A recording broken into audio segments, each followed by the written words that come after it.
sahabat dan seluruh pengikut beliau sampai hari kiamat. Baik, kita lanjutkan kajian kita tentang tafsir daripada surah Al-Mu'minun. Pada pagi hari ini kita lanjutkan di ayat 12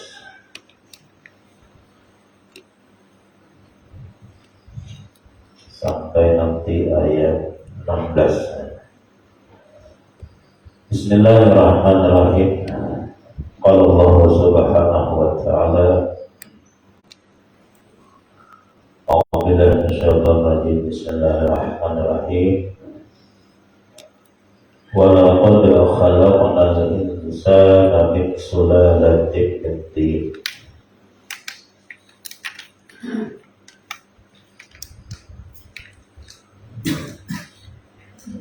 Walaqad wallahi, demi Allah, sungguh-sungguh kami telah menciptakan manusia, maksudnya adalah Nabi Adam,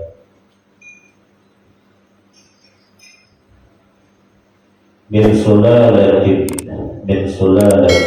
daripada sulalah ini adalah saripati, intinin, daripada tanah. Allah bersumpah dan memberikan informasi kepada kita bahwa Nabi Adam itu diciptakan dari saripati tanah.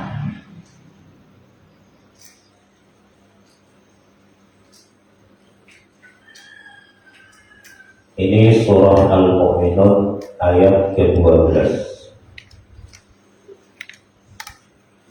tentang penciptaan Nabi Adam alaihissalam. Di dalam surah yang lain Allah Ta'ala berfirman, wa min ayatihi an khalaqakum min turabin. Setengah daripada tanda kekuasaan atau keberadaan Allah, yaitu Ia menciptakan kalian dari tanah. Jadi dua ayat ini menjadi dalil bahwa memang manusia ini berasal dari Nabi Adam, dan Nabi Adam berasal dari saripati tanah. Bukan tanah liat diolah jadi Adam, bukan.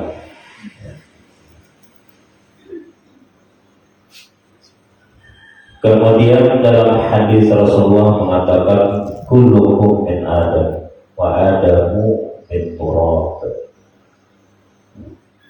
Kata Nabi, kalian semua berasal dari Nabi Adam, dan Nabi Adam berasal dari tanah, maksudnya saripati tanah.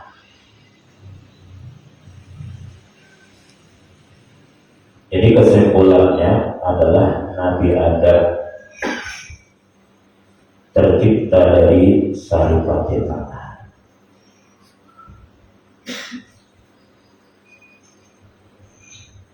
Jadi tidak ada, dan kita pada boleh percaya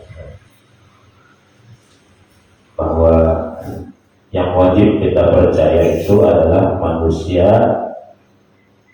berasal dari keturunan Nabi Adam, bukan keturunan monyet atau warik. Itu Charles Darwin, manusia dari monyet. Dia akhirnya Darwin dia monyet.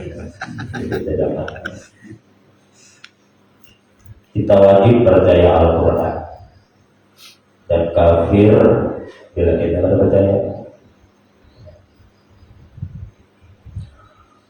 Jadi dulu memang ada orang yang menggunakan akalnya berpikir, otak-atik akalnya, maka disebutkan dengan filsafat.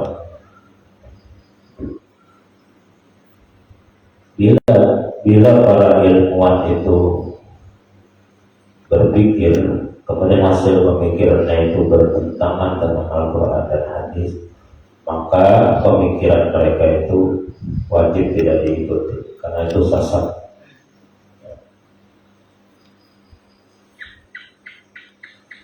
Tetapi memang berpikir itu menjadi salah satu dari landasan agama. Maka muncullah salah satu filsafat yang terkenal yaitu Imam Al-Ghazali. Jadi ini ahli filsafat juga, tapi filsafat yang Muslim.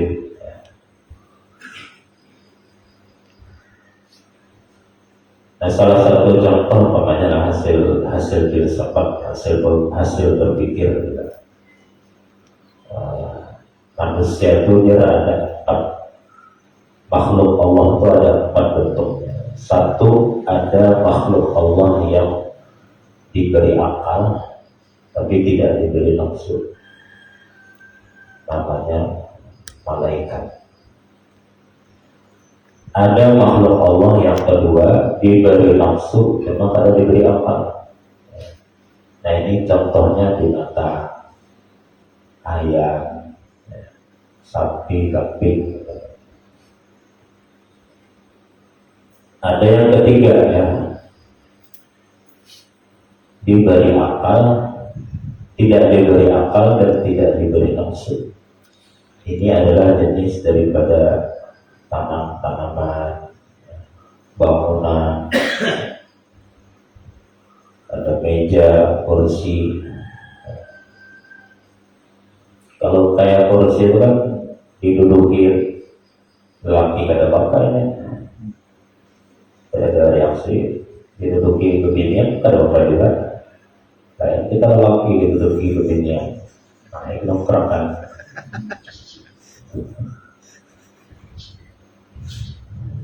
Nah, yang keempat ada makhluk Allah yang diberi keduanya, ya nafsu ada, ya akal ada, itulah manusia.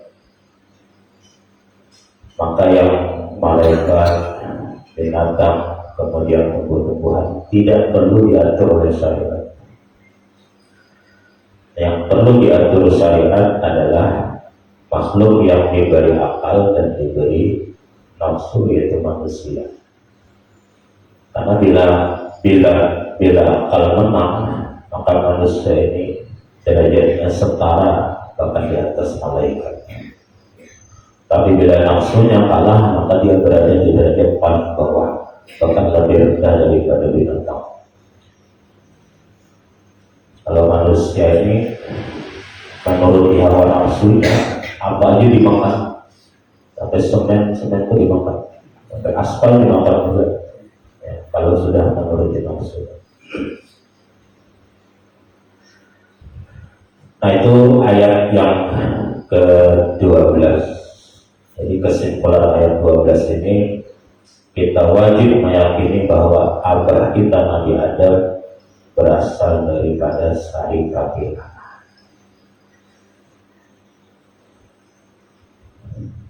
Kemudian di ayat ke-13,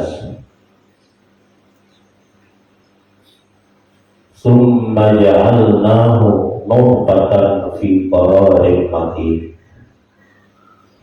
Kemudian kami jadikan manusia, maksudnya keturunan Nabi Adam, nutfatan akan nutfah, yaitu mani yang mani.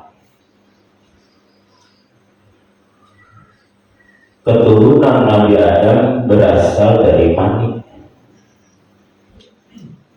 Fi qararin makin, kami letakkan pada tempat yang kokoh, wa huwa rahim, yaitu rahim.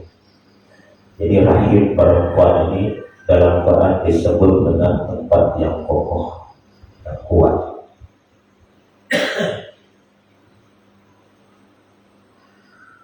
Jadi penciptaan Nabi Adam dari saripati tanah, sementara keturunan Nabi Adam adalah berasal dari air mani.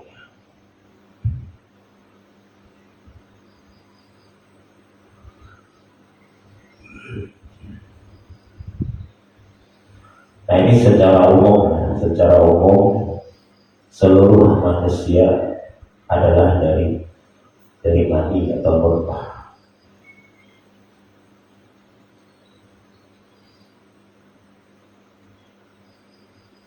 Dalam sebuah hadis dikatakan oleh Rasulullah bahwa khalaqallahu Adam tsumma khalaqa zawjahu Hawa min dil'in min adla'ihil yusra. Allah menciptakan Nabi Adam, kemudian Dia menciptakan istrinya Hawa dari tulang rusuk Nabi Adam sebelah kiri. Jadi pada umumnya memang manusia itu berasal dari mani, tetapi ada yang berbeda lagi, yaitu Siti Hawa. Nah, Siti Hawa ini Allah ciptakan dari tulang. Nah, dari tulang jadi manusia juga. Tapi ini satu aja ya. Kemudian dalam riwayat yang lain ya, dalam Quran dikatakan bahwa penciptaan daripada Nabi Isa alaihissalam, penciptaan tanpa ada seorang ayah. Ini model lagi ya. Jadi diceritakan bahwa Maria ya, bahasa kita Maria, bahasa orang Kristen Bunda Maria.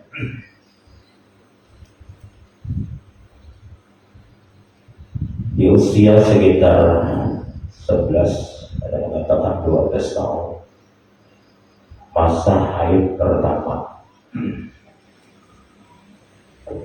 Setelah mandi, keluar dari kamar mandi, ketemu seorang laki-laki. Kisahnya ada di Quran. Nah, laki-laki ini sebenarnya adalah penjelmaan dari malaikat Jibril. Maka dikabarkan oleh malaikat Jibril bahwa Allah menyuruh untuk meniupkan ruh ke dalam perutnya Maria. Maka terjadilah peniupan. Nah, menurut tafsir itu peniupannya itu adalah di kantong baju, ya, berarti di sebelah mana kantongnya, di kantong baju.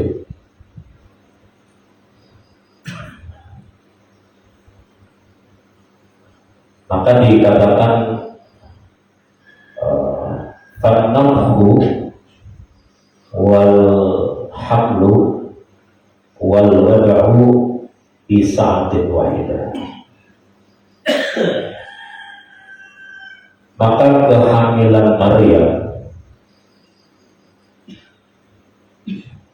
peniupan ruh oleh malaikat Jibril, kemudian hamilnya Maria dan lahirnya Isa adalah dalam satu waktu yang singkat. Jadi habis peniupan oleh malaikat Jibril, Maria langsung hamil besar dan langsung melahirkan.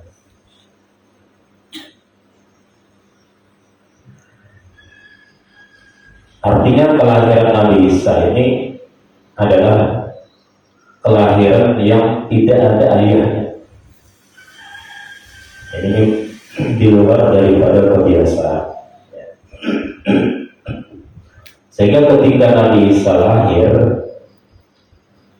ada dua waktu itu pendapatnya. Orang Nasrani sangat mengagungkan Nabi Isa sampai mengkultuskannya sebagai Tuhan. Kemudian orang Yahudi mengatakan bahwa Isa ini tidak ada ayahnya, berarti Isa ini adalah anak perzinahan. Jadi Yahudi inilah yang membunuh Nabi Isa. Jadi menurut orang-orang Nasrani, Isa itu adalah anaknya Allah. Ya, ini kebablasan. Kemudian menurut Yahudi, ini kan ada abahnya, berarti anak ini hasil berzina. Menurut kita orang Islam berpendapat, dan itu ada di dalam Al-Quran, bahwa Nabi Isa itu adalah hamba Allah, utusan Allah. Adapun yang lahir tanpa abah itu adalah tanda kekuasaan daripada Allah Subhanahu wa Ta'ala. Judulnya ada abahnya itu Tuhan. Wah, ini banyak benar anak tanpa abah itu banyak. Ya, hasil daripada baca-bacanya. Ya, mengkait keberagamannya, Tuhan itu banyak wujud.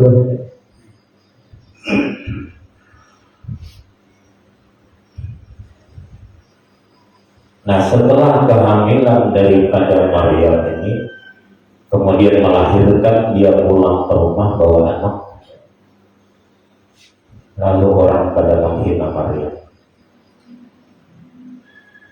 Di Quran diceritakan, qalu ya ukhta Harun, maka abuki imra'a sawin wa maka ummuki bagiyah. Mereka berkata kepada Maryam, wahai Maryam, tidaklah abahmu itu orang yang jahat, dan ibumu bukanlah seorang berzina. Kenapa engkau berzina? Maka Allah mewahyukan kepada Maryam. Apa wahyunya? Yaitu menyuruh Maryam berdiam. Kemudian Maryam mengisyarat untuk jawabannya bertanya langsung kepada bayi yang masih kecil. Fa'asyarat ilaihi, maka Maryam mengisyaratkan agar mereka bertanya kepada bayi yang kecil ini. Kemudian mereka berkata, qalu kaifa nukallimu man kana fil mahdi sabiyya. Jawabannya kayak apa kita bisa berpikir dengan seorang anak kecil yang pasti baru dilahirkan. Kada lawas kemudian bayi yang kecil ini, yaitu Nabi Isa kecil, lalu berucap. Apa perkataan Nabi Isa? Pertama kali Nabi Isa berbicara, qala inni Abdullah, aku ini hamba Allah. Ataniyal kitab, Allah memberikan kepadaku kitab Injil. Wa ja'alani nabiyya, dan Allah menjadikan aku seorang nabi. Nah, ini perlu kami bacakan ayat ini supaya orang-orang yang percaya dengan Nabi Isa ini punya kesadaran bahwa Nabi Isa itu bukan Tuhan. Karena ada satu agama yang bertuhankan tiga: Tuhan Ayah, Tuhan Ibu, dan Tuhan Anak. Tuhan Ayah itu artinya Allah, Tuhan Ibu itu artinya Bunda Maria, dan Tuhan Anak itu adalah Isa yang mereka sebut dengan Yesus Kristus. Dan kadang mungkin Allah Ta'ala itu begini dengan ciptaannya. Namanya tukang roti, ngolah roti, kawin mang roti kan. Maka ada waras juga.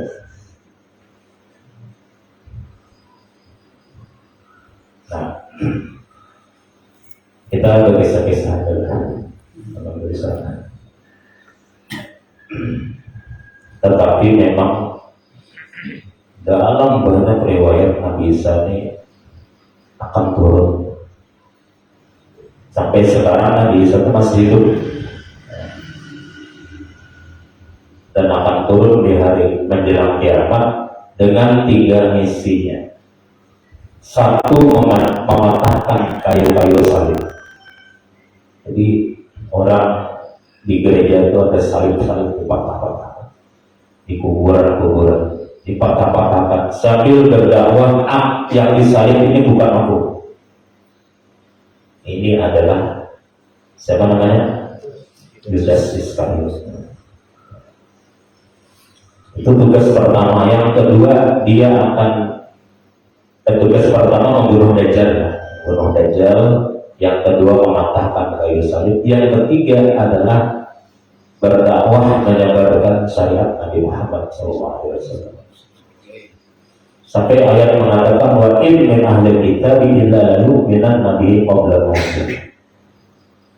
Nabi Isa ini akan berhasil berdakwah, bahkan akan banyak yang beriman kepadanya menjelang wafatnya Nabi Isa. Nah, itu kisah Nabi Isa ya. Jadi dalam hal masalah Nabi Isa, kita wajib meyakini beliau adalah seorang utusan Allah, hamba Allah, bukan anak Tuhan. Kemudian Injil yang beredar sekarang adalah banyak Injil-Injil yang palsu. Ada beberapa penulis Injil yang terkenal di masanya ya. Kita nggak usah menyangkut jika tidak menyangkut-nyangkutnya. Kenapa kita bisa mengatakan bahwa Injil itu lebih banyak dipalsukan? Karena firman Allah SWT, wa yuharrifuna nahu an mawadihi. Mereka telah merubah-rubah isi Injil. Bagaimana mengetahui yang asli? Kalau memang Injil itu asli, maka dia akan sesuai dan sama isinya dengan Al-Quran. Kalau hendak tahu yang asli, ya sesuai dengan Al-Quran, tidak bertentangan dengan Al-Quran. Baik, kita kembali ya. Yang boleh juga kisah pengalaman, kita kembali. Jangan lupa kembali. Jadi ada penciptaan manusia pertama tadi dari Saripati. Ini Nabi Adam. Kemudian dari mani. Kemudian yang ketiga apa tadi? Dari tulang belulang. Yang keempat, ada makhluk yang Allah ciptakan dari hanya peniupan. Ini keluar daripada ada Khaliqul Adam. Nah, kita kembali ke penciptaan manusia yang umum. Nah, kita lanjutkan ke ayat 14. Ini proses penciptaan manusia secara umum. Allah Ta'ala berfirman, summa khalaqnal nutfata 'alaqah. Kemudian menciptakan kami akan air mani itu menjadi 'alaqah, itu segumpal darah. Jadi setetes mani tadi berubah di dalam perut di rahim itu berubah menjadi segumpal darah. Fakhalaqnal 'alaqata mudghatan, maka kami ciptakan dari segumpal darah tadi mudghatan menjadi segumpal daging. Segumpal darah kemudian berubah menjadi apa tadi? Segumpal daging. Segumpal itu segumpalan kita. Fakhalaqnal mudghata 'idhaman, kemudian maka kami ciptakanlah dari segumpal daging tadi menjadi idhaman. Idhaman ini maknanya adalah tulang. Fakasawnal idhama lahman, maka kami beri pakaian dari tulang tadi, kami beri pakaian berupa lahman, yaitu daging. Jadi dari mani kemudian berubah menjadi segumpal darah, dari segumpal darah berubah menjadi segumpal daging, dari segumpal daging berubah menjadi tulang, dari tulang kemudian Allah bungkus dengan daging, karena daging itu dibungkus lagi dengan kulit. Jadilah makhluk yang bernama manusia. Nah, ini proses penciptaan manusia. Anehnya, ibu-ibu kadang tahu proses yang terjadi, apalagi bapak-bapak. Hanya sekedar setoran sedikit, ya kan? Nah, untuk membahas ini kita harus ke hadisnya.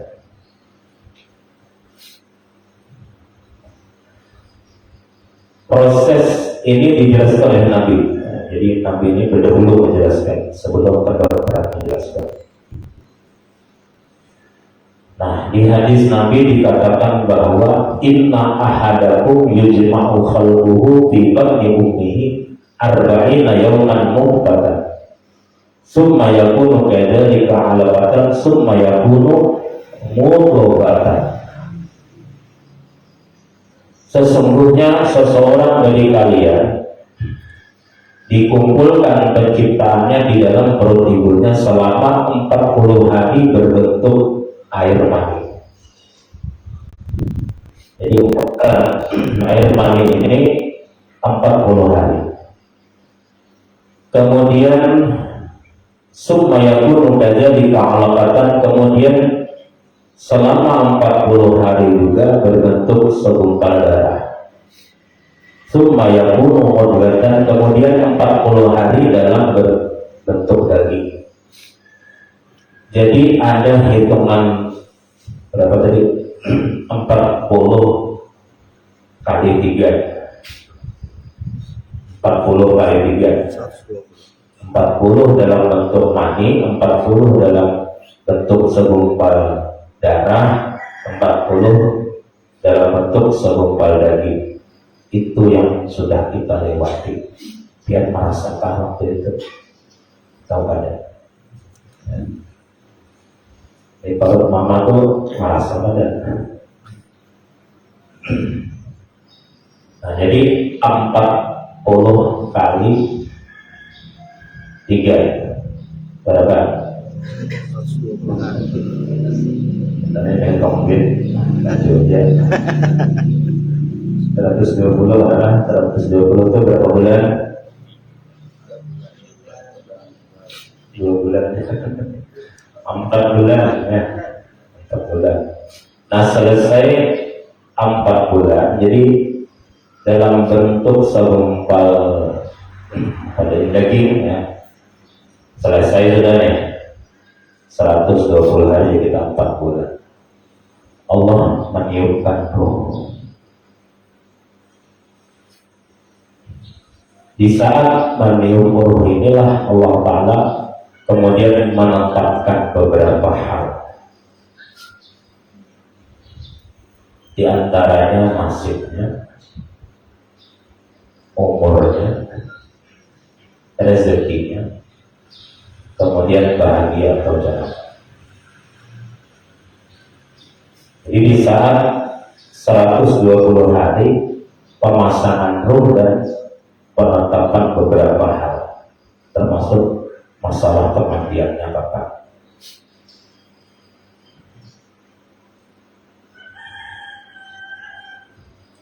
Jadi umur berapa? 4 bulan. 4 bulan ini sudah ada rohnya, sudah bisa menendang-nendang. Pak tuh ada ciri itu, jadi pemain bola.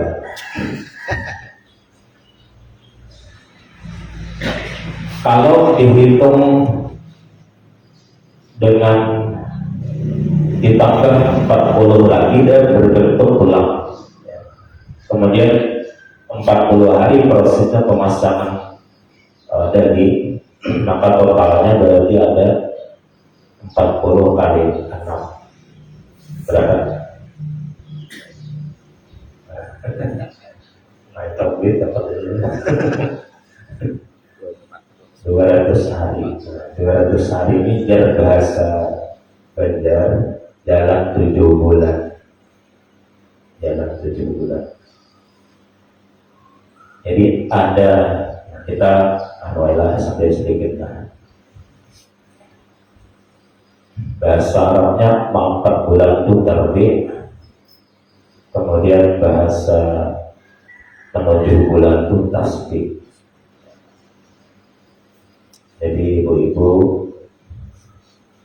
mengadakan acara 7 bulanan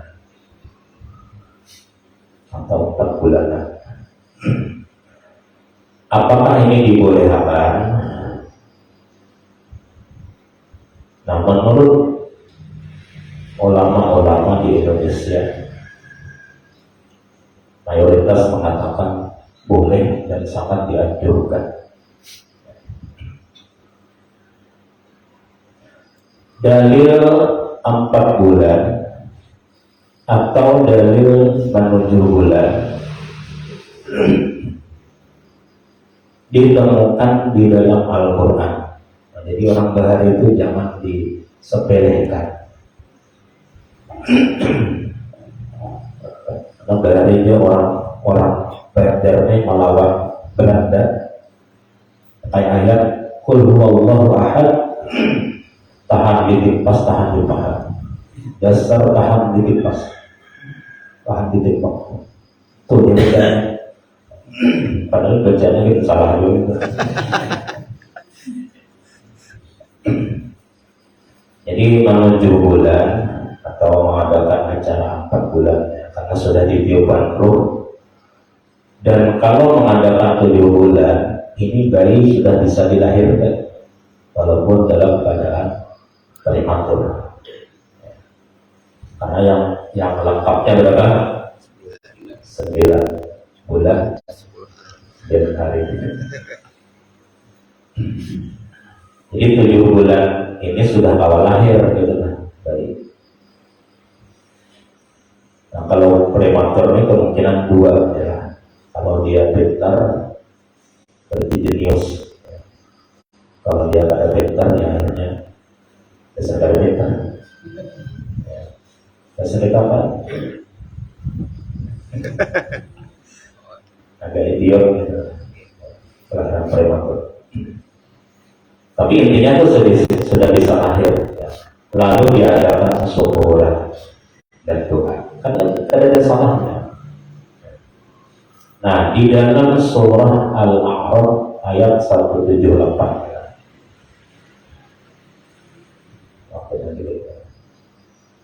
Allah Ta'ala berfirman, "Walladzi khalaqakum min nafsin wahidah." Allah yang telah menciptakan kalian dari satu jiwa, yaitu Nabi Adam. Summa ja'ala minha zawjaha, kemudian Allah menciptakan pasangan-pasangan kalian. Jadi Allah Ta'ala itu bijaksana, maulah laki-laki, yaudah dia perempuan sebagai pasangan. Untuk apa? Liyaskuna ilaiha, supaya tenanglah laki-laki karena ada perempuan. Akhirnya jadi pengantin. Itu pengantinan bahasa kita. Suap-suapan di mana? Mau kenapa suap-suapan, dipoto, diupload.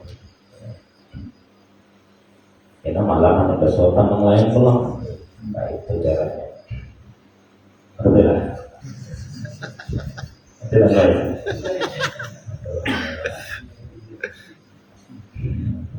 Falamma tajassaha hamalat hamlan khafifan. Setelah nikahan, kawinan, resepsi, lalu berkumpullah ya, laki begitu. Hamalat hamlan khafifan, lalu hamillah dengan kehamilan yang kecil atau ringan. Pamarat bi, maka si beginian ini masih bisa berjalan ke sana kemari, warawiri ke sana kemari, karena kehamilan masih kecil. Falamma asqalat, maka tatkala berat kehamilan itu, da'awallah la in atana min fadlihi lanas apa la in atana sholihan lanakunanna minasyakirin. Ini kisah Nabi Adam sebenarnya. Jadi ketika Nabi Adam dengan Siti Hawa, kemudian jima, kemudian hamil, ketika kehamilan besar itulah Nabi Adam dengan Siti Hawa berdoa bersama. Jadi memang Nabi Adam dan Siti Hawa itu sudah mencontohkan ketika bayi di dalam perut ibunya sudah keadaan besar, berdoa keduanya. Ini di surah Al-A'raf ayat 178. Nah, ini dalil tentang menuju bulan. Cuma ya ada catatan, apapun yang kita lakukan, termasuk menuju bulan, pernikahan, segala macam, dihindari maksiat di dalamnya. Jangan ada maksiat. Ini menuju bulan nanti di padang Palakian. Ini haram jadinya. Menuju bulan belum memecahkan lihat ada yang memecahin tahu, haram memecahin tahu, dibuang-buang. Kalau hendak ada haram ada caranya.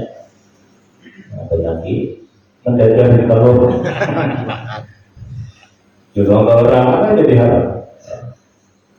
Jadi menuju bulan, mengangkat bulan ini tradisi menuruti tradisi Nabi Adam alaihissalam sampai pada penentuan kita. Tradisi ini terus turun temurun, dan ini baik dilakukan. Kenapa? Karena isinya juga baik. Jadi isi dengan yang baik. Ya. Kalau orang Jawa biasanya dibacakan Quran. Surah apa? Surah Yusuf, supaya puas kayak Yusuf. Dan dibacakan surah Maryam supaya kayak Siti Maryam. Kemudian diisi dengan sholawat, diisi dengan doa, ya kan? Kemudian makanan, itu yang intinya. Taqabbalallah itu intinya sudah. Apa makanan itu? Sedekah ya Allah. As-sadaqah itu tadfi'ul bala. Sedekah itu menolak bala. Dengan sedekah itu mudah-mudahan kelahirannya nyaman, bayi yang dilahirkan pun sempurna. Karena Nabi Adam itu dalam tafsir kenapa sampai berdoa, ada kekhawatiran anaknya lahir menjadi binatang atau pada sempurna.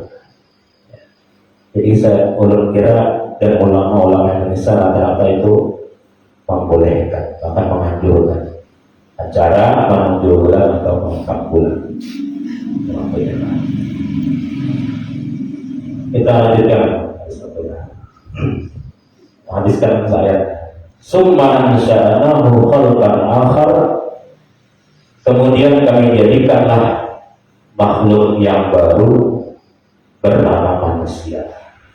Fatabarakallahu ahsanul khaliqin, maka maha suci Allah adalah ahsanul khaliqin, paling baik di dalam menciptakan segala sesuatu. Jadi dari mani berubah menjadi segumpal darah, segumpal daging, menjadi tulang belulang itu dibungkus oleh daging ini dibungkus lagi oleh kulit. Anehnya kulit lelaki dan begitu itu pada sama. Ya lah.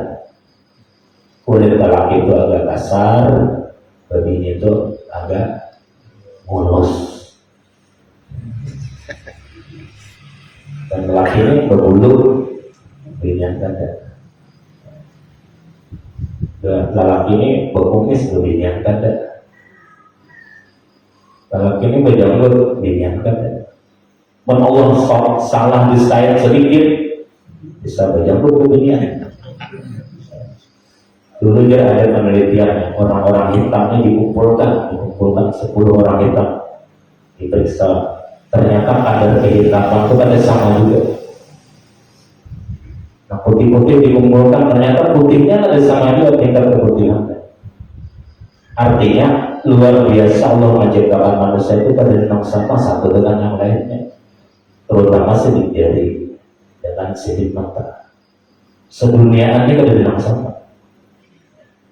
Itu tabarakallahu ahsanul khaliqin. Allah lah pencipta yang terbaik, pencipta yang paling sempurna. Itu aja yang nanti stopnya kita hadirkan di ayat selanjutnya di pertemuan akan datang. Mudah-mudahan Allah Ta'ala mengampuni segala dosa-dosa kita. Semoga Allah berikan kepada kita husnul khatimah. Amin ya rabbal alamin. Ala hadiniya wa ala kulli nabi sallallahu alaihi al-Fatihah.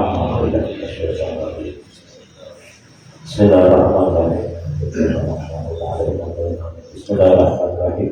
Alhamdulillahirabbil alamin wassalamu ala sayyidina Muhammadin wa ala alihi washabbihi ajmain. Rabbana fa'alna ya mu'allamana wa ja'alna alladziina yanfa'una subhanallahi wa ta'ala. Allahumma inna nas'aluka 'ilman nafi'an wa 'amalan mutaqabbalan wa rizqan wasi'an tayyiban bi rahmatika ya rahim. Rabbana atina fid dunya hasanatan wa fil akhirati hasanatan wa qina adzabannar.